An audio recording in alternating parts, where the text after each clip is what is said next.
Hello friends, good evening. कैसे हैं आप लोग? अच्छे होंगे। बहुत दिनों बाद आज हमारी क्लास हो रही है। आरओ एग्ज़ाम देने गए थे हम लोग, लेकिन आरओ एग्ज़ाम का क्या हुआ सब लोग जान रहे हैं। ठीक है, पेपर आउट हो गया और पेपर कैंसिल भी हो सकता है। तो इसको ना देखते हुए हम लोग आगे बढ़ेंगे। आप पीसीएस एग्ज़ाम आने वाला है 17 मार्च को, अगले ही मंथ, एक महीना बचा है। उसमें हम लोग शुरू करते हैं जहाँ हमने क्लास छोड़ी थी। कहाँ छोड़ी थी? वैदिक काल। वैदिक काल में मैंने वैदिक काल की बात की थी, उत्तर वैदिक काल की बात कर ली थी। अब उसके आगे बात करेंगे हम लोग 6th BC में महाजनपदों की। महाजनपद क्यों कह रहे हैं इसको हम? क्यों? क्योंकि जो ये काल है 6th BC का, 600 BC का, क्या है? द्वितीय नगरीय क्रांति के नाम से जाना जाता है। ठीक है, तो इस समय बहुत सारे क्या है, नगरों की स्थापना होती है। ओके, तो पहला नगरीय क्रांति किसे कहा जाता था? सिंधु घाटी सभ्यता को। ठीक है, तो पहली नगरीय क्रांति में जो नगरों का विकास हुआ, जो भवनों का निर्माण हुआ, वो किससे हुआ था? पकी हुई ईंटों से। लेकिन जो द्वितीय नगरीय क्रांति महाजनपद काल है 600 BC में, इसमें जो भवनों का निर्माण होगा, अगर पुराने घर आज भी देखेंगे तो लकड़ियों के बने होते थे उनके पिलर्स विलर्स। ठीक है, तो द्वितीय नगरीय क्रांति में जो भवनों का निर्माण हुआ, इसको याद रखेंगे। मेन स्टेटमेंट वाइज एसर्शन के क्वेश्चन जो आते हैं, जैसे आरओ में बहुत सारे आए थे इस बार, कथन कारण वाले। तो प्रथम नगरीय क्रांति में जो भवनों का निर्माण हुआ था वह हुआ था पकी हुई ईंटों से। और द्वितीय नगरीय क्रांति यानी कि 6th BC के समय, उत्तर वैदिक काल के बाद, जो भवनों का निर्माण होता है वह किसके होता है? लकड़ियों से। ठीक है, इसीलिए राजप्रसाद जो मिलता है चंद्रगुप्त मौर्य का, पटना के, किसका बना था? लकड़ी का। ओके, ये तो बात हो गई मेन फैक्ट्स। लेकिन और महाजनपद काल क्या है? 6th BC में, या इसको बुद्ध का काल भी कहते हैं, पूर्व बुद्ध काल। ठीक है, 6th BC, उसके बाद भी आएंगे, आफ्टर बुद्धा की डेथ के बाद। ठीक है, तो महाजनपद काल या इसे सूत्र काल भी कहा जाएगा।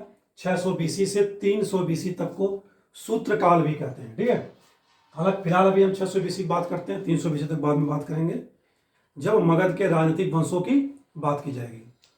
द्वितीय नगरीय क्रांति हो गई। कारण क्या थे द्वितीय नगरीय क्रांति के? उत्तर वैदिक काल आते आते हमने बात की थी क्या, कि जो भौगोलिक विस्तार था वैदिक काल में, पहले तो अफगानिस्तान से लेकर कहाँ तक, दक्षिण राजस्थान तक, हरियाणा के क्षेत्र तक था वैदिक काल का। लेकिन उत्तर वैदिक काल में क्या है, विदेह तक पहुंच जाता है, या विदेह यानी मिथिला का क्षेत्र, बिहार तक, गंगा घाटी मैदान तक। तो उत्तर वैदिक काल के लास्ट तक क्या था कि गंगा घाटी के जो क्षेत्र है, उपजाऊ क्षेत्र है, काफी उपजाऊ क्षेत्र था उस समय, दोमट मिट्टी का बना हुआ। ठीक है, तो इससे क्या हुआ, कृषि में अधिशेष उत्पादन हुआ। इस अधिशेष उत्पादन की वजह से क्या है, शहरों का निर्माण भी होता चला गया, यानी नगरों का निर्माण होता चला गया। ये पहला कारण था नगरों का क्रांति आने में, यानी कि उनके निर्माण में। ठीक है, दूसरा कारण क्या था? लोहा, लौह उपकरण की खोज बहुतायत मात्रा में हो चुकी थी, और लोहे के उपकरण बनने क्या है, शुरू हो गए। तो लोहे के जब उपकरण बनेंगे तो जितने भी क्षेत्रों पे वन थे, जितने भी वन थे, फॉरेस्ट थे, उनको क्या किया गया? काटा गया और कृषि योग्य भूमि तैयार की गई। ठीक है, कृषि लायक भूमि क्या है, तैयार की गई, जंगलों की सफाई करके लौह उपकरण द्वारा। तीसरा क्या है, कृषि क्षेत्र में विस्तार हुआ तो नगरों का निर्माण होना शुरू हुआ, लोग रहना शुरू किए। ठीक है, नेक्स्ट जो बात करेंगे हम 600 BC में क्या था, जब कृषि का विस्तार हो रहा है तो क्या है, शिल्प और व्यापार का भी क्या है, विकास हो रहा था। तो व्यापारिक लाभों के लिए क्या है, बहुत से नगरों का व्यापारिक केंद्र के रूप में क्या है, स्थापना भी हुई। ठीक है, व्यापारिक केंद्र के रूप में, व्यापारिक केंद्र के रूप में नगरों की स्थापना हो रही है। व्यापारी लोग भी हैं, तो जो व्यापारिक संघ बना। ठीक है, क्वेश्चन पूछा हुआ था कि उत्तर वैदिक काल में, नहीं सॉरी 6th BC में क्या है, व्यापारिक संघ का प्रमुख कौन था, क्या कहलाता था, क्या कहते थे उसको? सार्थ वाह क्या कहलाता था?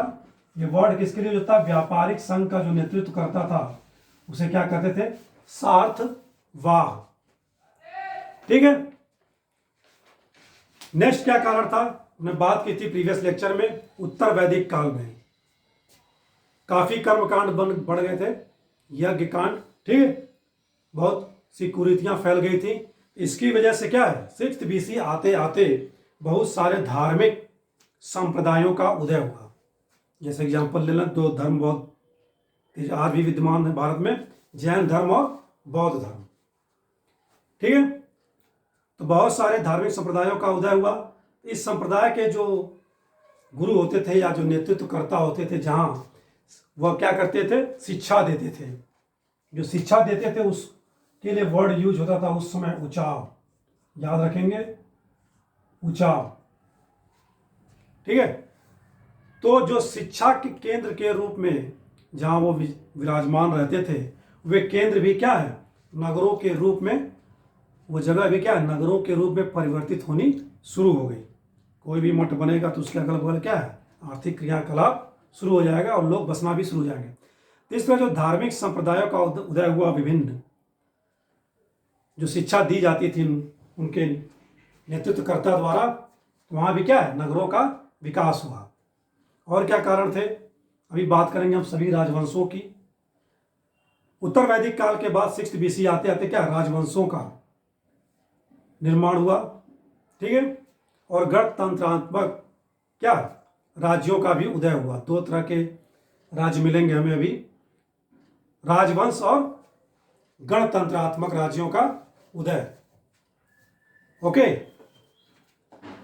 तो इनका उदय होने के कारण क्या है? राजधानियां, जो इनकी राजधानियां थी वो बसाई गई, और राजधानियां जब बसाई गई तो उसके अगल बगल क्या है? लोग बसने शुरू हुए और राजधानियां शहरों में क्या हुई? परिवर्तित होने शुरू हो गई।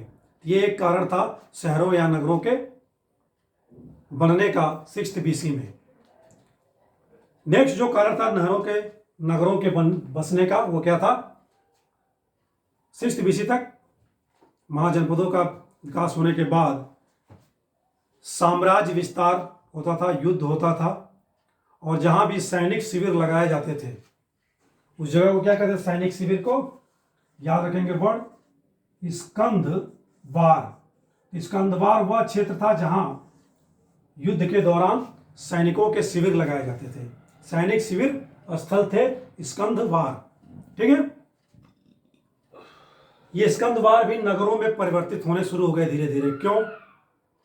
क्योंकि जब भी सैनिक शिविर लगेगा तो सैनिकों की आवश्यकताओं की पूर्ति कैसे होगी? जितना माल सामान लेकर आए होंगे वो तो खत्म हो जाएगा। फिर उनको सैनिकों की आवश्यकताओं की पूर्ति के लिए क्या होगा? विक्रेता आएंगे, व्यापारी आएंगे। ठीक है, तो व्यापारी आते थे, रुकते थे, ठहरते थे, कई कई महीने तक चलता था। इससे क्या हुआ? उन शिविर क्षेत्रों के अगल बगल भी क्या है? नगरों का विकास हो गया विक्रेताओं के आने के वजह से। तो ये सारे कारण थे 6th BC में नगरों का उदय होने का। इसलिए से क्या है? द्वितीय नगरीय क्रांति कही जाती है। ठीक है, ये तो बात हो गई हमारी नगर क्यों बसे। नगर जो बसे, ठीक है, उसमें हम 16 महाजनपदों की बात करेंगे। राइस डेविड्स इन्हीं का मान्य है जो ये सूची देते हैं। ठीक है, तो राज्यों का जो उदय हुआ 6th BC में, दो प्रकार के राज्यों का उदय हुआ, वार्ता शस्त्रोपजीवी और दूसरा राज शब्दोपजीवी। वार्ता शस्त्रोपजीवी कौन था? कौन से राज्य थे? जहां राजतंत्रात्मक शासन प्रणाली थी, ये वाली। ठीक है, ऐसे वार्ता शस्त्रोपजीवी का मतलब होता है कृषि, पशुपालन, व्यापार और क्या है? शस्त्र के माध्यम से जो जीविका चलाते हैं वो राज्य क्या कहते हैं? वार्ता शस्त्रोपजीवी। इसीलिए कौटिल्य ने कंबोज को क्या कहा है? वार्ता शस्त्रोपजीवी राज्य कहा। याद रखेंगे, पूछा जा सकता है कौटिल्य ने किस राज्य को वार्ता शस्त्रोपजीवी राज्य की संज्ञा दी है? तो कंबोज को दिया था उसने, क्योंकि यहाँ पर कृषि, वाणिज्य और शस्त्र व्यापार से क्या है? जीविका इनकी चलती थी। दूसरे जो राज्य थे राज शब्दोपजीवी का उदय हुआ, यानी गणतंत्रात्मक राज्य। ठीक है, तो गणतंत्रात्मक राज्य वे हैं जिनका चुनाव होगा, राजा का चुनाव होगा, इवन उपराजा का भी चुनाव होता था, सेनापति का भी क्या है चुनाव होता था, और भी प्रशासनिक लोगों का चुनाव होता था। आज भी गणतंत्रात्मक व्यवस्था है भारत में, डेमोक्रेटिक है। लेकिन अभी जो गणतंत्रात्मक प्रणाली है उसका स्टेट ऑफ हेड कौन है? राष्ट्रपति। लेकिन इस राष्ट्रपति का चुनाव आज के समय में किसके द्वारा किया जाता है?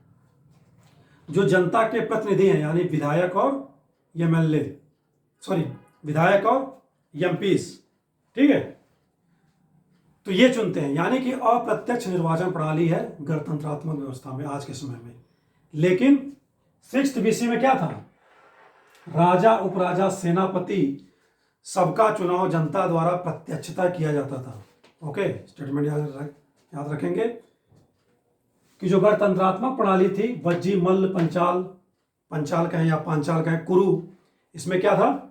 कुरु पहले राजतंत्रात्मक था, लेकिन बाद में क्या गणतंत्रात्मक रहता है।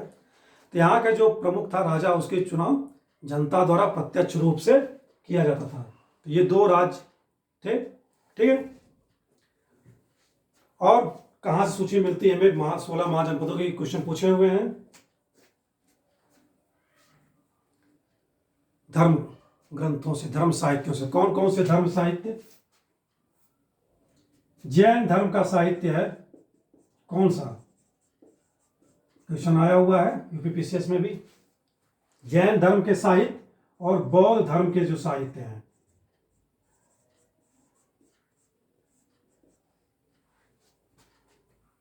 कौन है? भगवती सूत्र। जैन धर्म का जो साहित्य है उसमें भी 16 महाजनपदों की क्या है सूची मिलती है, भगवती सूत्र।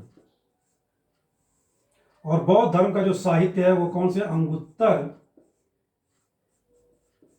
निकाय और महावस्तु, ठीक है। इन दोनों साहित्यों में, तीनों साहित्यों में बात करें जैन धर्म और बौद्ध धर्म की, 16 महाजनपदों की सूची मिलती है। लेकिन इनकी सूची में क्या है? अंतर है, ठीक है। 16 जो महाजनपदों की सूची दी गई है उसमें क्या है?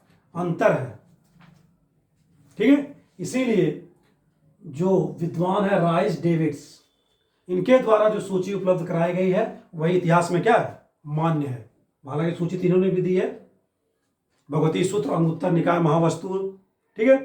लेकिन राइस डेविड्स महोदय द्वारा जो सूची उपलब्ध कराई गई है वही इतिहास में क्या है? मान्य है। तो उन्होंने महाजनपदों को 2 भागों में बांटा है, राजतंत्रात्मक और गणतंत्रात्मक राज्य।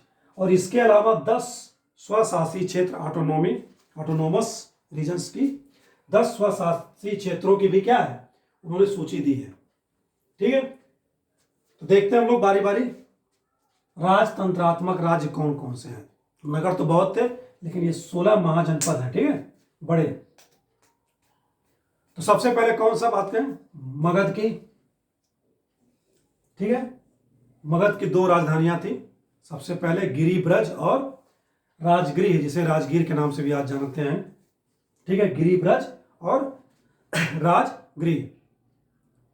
मगध का विस्तार कहां था? अगर आज आधुनिक बात करें तो जो आधुनिक पटना है उसके नीचे गयाबाद और शाहाबाद के जो जिले हैं बिहार के, इन 3 जिलों में क्या है? मगध राज्य का विस्तार था उस समय 6th BC में।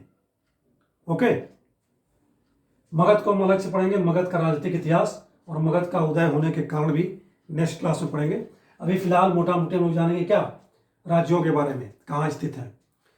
दूसरा जो राज्य है शक्तिशाली राज्य मगध के बाद अवंती, जिसका कंपटीशन करीब 100 वर्षों तक चलता है। 100 वर्ष बाद मगध में मिलाया जाता है। अवंती की 2 राजधानियां हैं, उज्जैन और महिष्मती। अवंती कहां स्थित था? पश्चिमी भारत में। पश्चिमी भारत की बात करें तो जो एमपी का जो कुछ क्षेत्र है और मालवा का क्षेत्र जो है वह क्या है? अवंती का क्षेत्र था उस समय। आज का मालवा क्षेत्र और एमपी के कुछ भाग।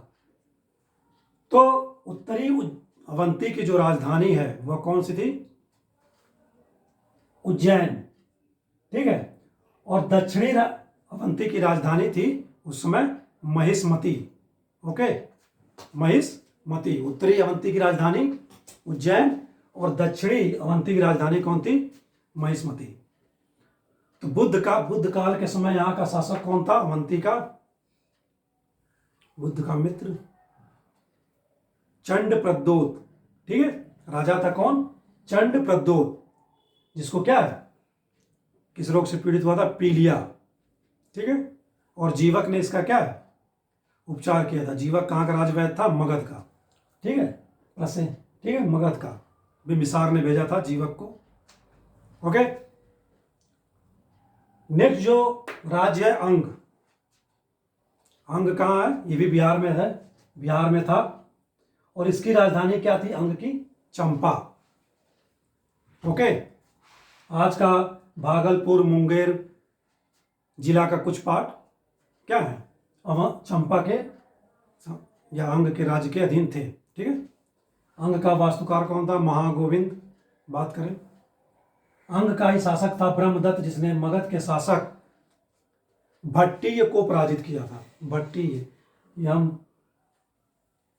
पूर्व 6th BC की बात कर रहे हैं, बाद में भी आएंगे मगध का। नेक्स्ट जो अगला राज्य है काशी। काशी सभी लोग जान रहे हैं, वाराणसी आज का क्षेत्र, गाजीपुर जिला सब मिला के। राजधानी थी उस समय वाराणसी। ठीक है, यहां का भी शासक था ब्रह्मदत्त। ओके, ब्रह्मदत्त ने क्या कौशल को पराजित किया था। नीचे है कौशल, श्रावस्ती एरिया में। ठीक है, नेक्स्ट जो राज्य है महाजनपदों में कौशल। कौशल की राजधानी कौन सी थी? श्रावस्ती। आज का जो श्रावस्ती जिला है उसमें एक गांव है सहेत महेत। सहेत महत नाम मिलता है सुनने को। ठीक है, वहां पर स्थित थी कौशल राज्य। ओके, और यहाँ का राजा था कंस। कंस वो नहीं जो मां कृष्णा के समय राजा था मथुरा का, वो नहीं कंस, ये दूसरा कंस है। ठीक है, कौशल का शासक था कंस।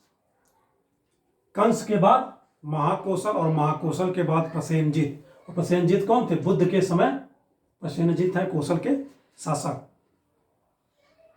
प्रसेनजित के बाद विडब्बू। विडब्बू वह शासक है कौशल का जो क्या है, अपनी पूरी सेना के साथ एक बाढ़ में नदी में क्या डूबकर मर गया। अचिरावती नदी थी वो, कौन सी? अचिरावती नदी।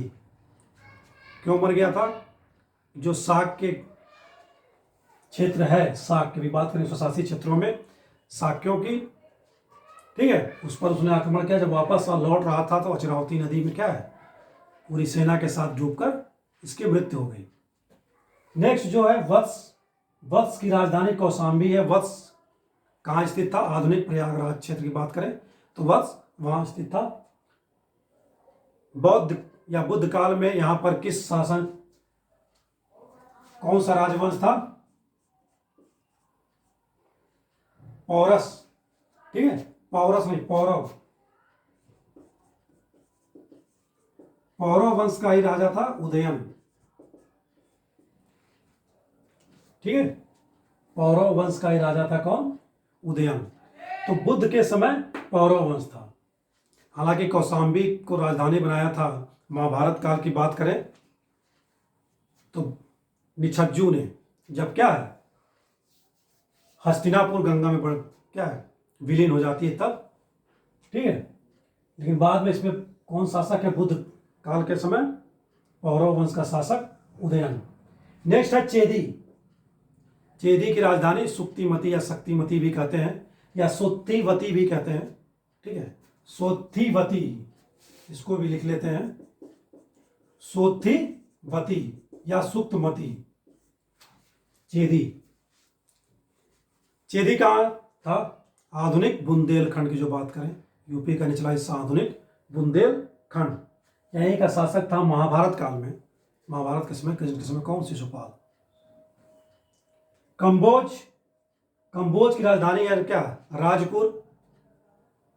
कंबोज कहाँ था? उत्तरी भारत के साइड, जो राजौरी और हजारा जिला है। ठीक है, इसकी एक और राजधानी थी हाटक। इसे भी लिख ही लेते हैं, हाटक। तो कंबोज क्या थे, राजपुर और हाटक। और कंबोज अपने समय 6th BC में श्रेष्ठ घोड़ों के लिए क्या है, काफी प्रसिद्ध था। नेक्स्ट है गंधार या गांधार। इसकी 2 राजधानियां थी, तक्षशिला और पुष्कलावती। भरत के पुत्र तक्ष ने इसकी स्थापना की थी, इसका नाम क्या है, तक्ष। रामायण पढ़ेंगे, रामायण काल में, ठीक है। तो गंधार की 2 राजधानियां तक्षशिला और पुष्कलावती, यानी कि आधुनिक पेशावर। गंधार कहाँ है, आज का तक्षशिला, पेशावर बात कर लें, ठीक है। रावलपिंडी का जो क्षेत्र है पाकिस्तान में अभी, ठीक है, गंधार। यहां का राजा था बुद्ध के समय को पुष्कर सारिन। कौन था, पुष्कर सारिन, ठीक है। नेक्स्ट है अस्मक। अस्मक एकमात्र महाजनपद है जो क्या दक्षिण भारत में जीता है, स्थित है कहाँ, गोदावरी नदी के तट पर, ओके, आंध्र प्रदेश। इसकी राजधानियां 2 थी, पोतन और पौधन्य, पोतन और पौधन्य। नेक्स्ट है मत्स्य। मत्स्य की राजधानी कहाँ थी, विराट नगर, यानी आधुनिक आज का क्या है, पश्चिमी भारत में मत्स्य कहाँ था, जयपुर। आज का बात करें हम आधुनिक भारत में, तो आधुनिक जयपुर, कुछ अलवर का क्षेत्र और कुछ भरतपुर का क्षेत्र क्या है, मत्स्य में था, मत्स्य विराट नगर। महाभारत काल में भी है मत्स्य विराट। सूरसेन, मथुरा, कवि कृष्ण थे इस यहाँ के राजा, विष्णु वंश के कृष्ण, ठीक है। लेकिन बाद में मथुरा में कौन आता है,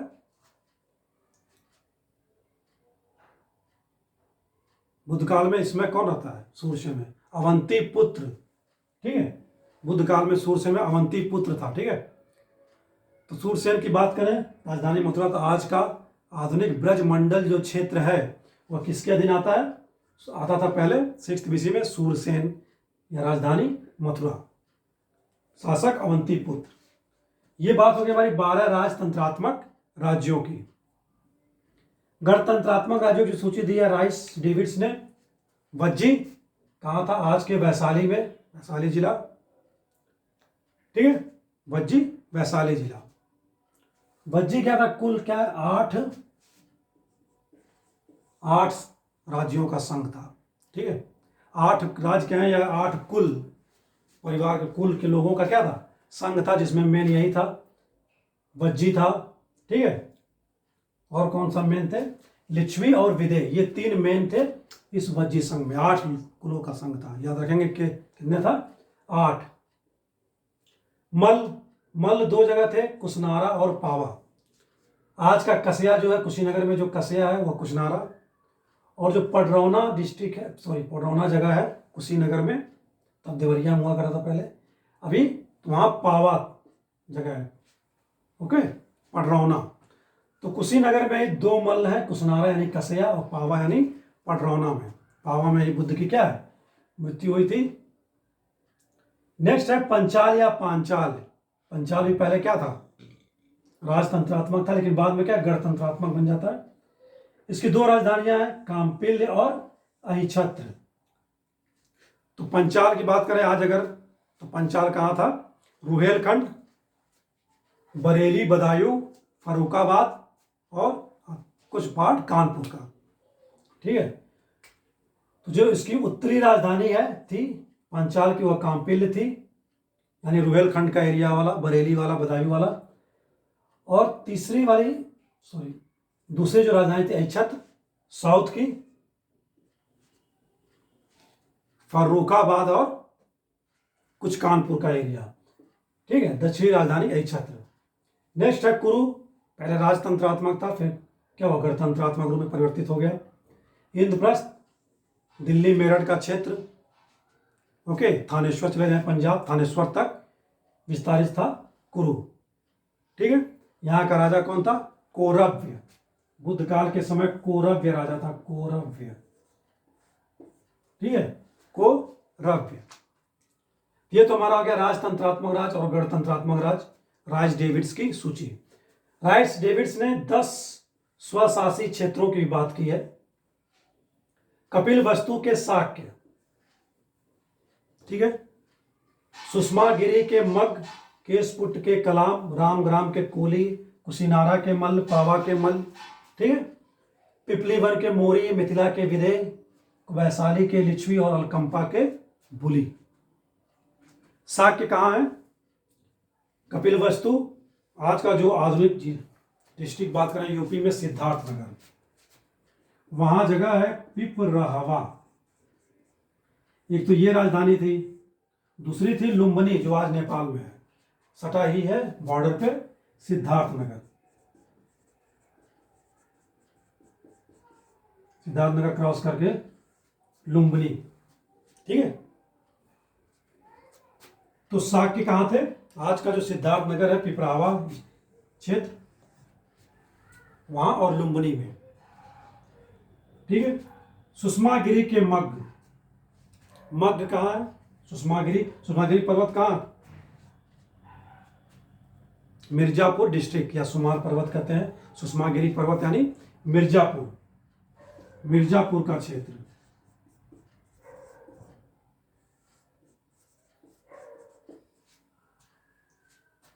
केशपुट के कलाम, केशपुट कहां था? सुल्तानपुर में, ठीक है। कलाम कहां थे? या अराण कहते हैं उसको, कलाम अराण, सुल्तानपुर डिस्ट्रिक्ट, यूपी स्पेशल है ये सब, सुल्तानपुर का क्षेत्र, ठीक है। कलाम पहला व्यक्ति था जिसे क्या है, बुद्ध ने शिक्षा दी थी, जरा मरण रोग की शिक्षा दी थी। प्रथम शिष्य था बुद्ध का, हो गया, याद रखेंगे। नेक्स्ट है कोलीय। कोलीय कहां थे? गोरखपुर में दो मिलेंगे आपको, कोलीय और मौर्य, जिससे मौर्य वंश की उत्पत्ति मानी जाती है। सीएम सिटी कोलीय, रामग्राम कहां थे? उत्तर प्रदेश के सीएम सिटी गोरखपुर में, ठीक है। गोरखपुर जाएंगे तो वहां क्या है? रामग्राम, रामगढ़ ताल है एक, रामगढ़ ताल। तो उधर का जो एरिया है वहां कोली निवास करते थे, रामग्राम, गोरखपुर। अभी हमने बात की मल्लों की कुशिनारा और पावा क्षेत्र की बात की, इसमें ज्यादा कुछ नहीं। मोरी कहां थे? ये भी गोरखपुर में है, पिपलीवन, कुसमी जंगल पड़ता है आगे, देवरिया रोड पर बढ़ेंगे, कुसमी जंगल है, उधर के अगल बगल गांव क्षेत्र जो था वहां पर क्या है? कुसमी वन, मोरीय निवास करते थे, पिपली वन, ठीक है। मोरीय, गोरखपुर, ठीक। हालांकि विडम्बु जो शासक था कौशल का, उसने जब आक्रमण किया शाक्यों और मौर्य पर, तो ये कहां चले गए? नेपाल पलायित हो गए। और इसी वंश से क्या है, मौर्यों की उत्पत्ति मानी जाती है। और इसी आधार पर क्या क्या क्या कहा जाता है कि मौर्य क्या थे? क्षत्रिय थे। नेक्स्ट है विदेह मिथिला। तिरहुत प्रमंडल की बात करें उत्तरी बिहार में, विदेह, ठीक है, मिथिला क्षेत्र, तो वहां पर है कौन? विदेह में, मिथिला के विदेह। निमि नामक शासक ने क्या है? इस वंश की स्थापना की थी, निमि शासक, निमि नामक व्यक्ति ने इसकी स्थापना की थी। लिच्छवी वैशाली में है, वैशाली डिस्ट्रिक्ट बिहार में लिच्छवी थे, ओके। बसाड़ नामक जो जगह है एक, बसाड़, ठीक है। हालांकि बसाड़ अभी कहाँ है? बसाड़ मुजफ्फरनगर जिला का क्या है? पार्ट है, ओके। बुली, अलकंपा के बुली, बुली कहाँ थे? बिहार में जो बेतिया क्षेत्र है,